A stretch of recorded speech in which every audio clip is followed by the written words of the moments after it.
The West should not be afraid to help Ukraine is the main thesis of Estonia's plan, according to which the Ukrainian side will win the war. And Kyiv can do this in 3 years. As analysts note, this is currently hampered by the indecisiveness of the Western allies.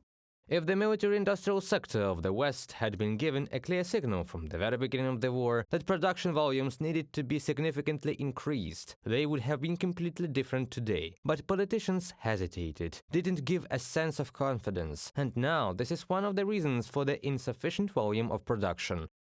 Indrek Kanik, director of the International Center for Defense and Security, in the comment to ERR.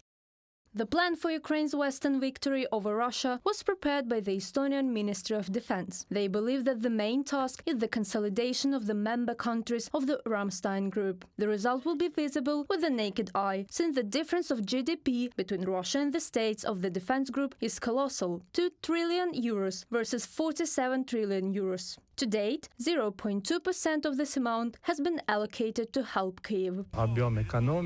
The volume of the Western economy is tens of times larger than the Russian economy. There is a huge difference here. The problem is that Russia has already switched to a war economy. That is, they already have half of their economy working directly for this. But it is not like in the West. They have not yet woken up, so to speak. Here we should rather talk about how willing European countries are to allocate at least 2% of GDP specifically to defense capabilities. And even these 2%, the part that would be transferred to Ukraine, namely 0.2%, a tenth, would already be enough for Ukraine to be able to resist the enemy much more. To implement Estonia's plan, Kyiv's allies must increase production in the defense industrial sector. It took Tallinn 2 years to launch an ammunition factory. However, experts believe that with proper political assistance, such terms can be reduced.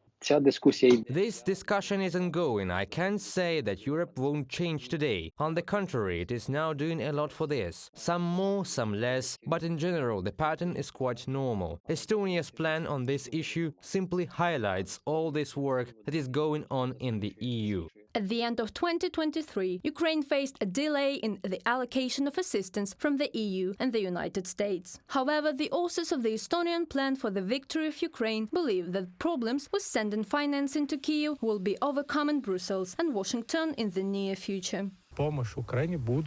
Aid to Ukraine will continue, and although we saw some problems in Brussels with Hungary, with Prime Minister Orban, also in the US Senate in Washington, these decisions will still be made.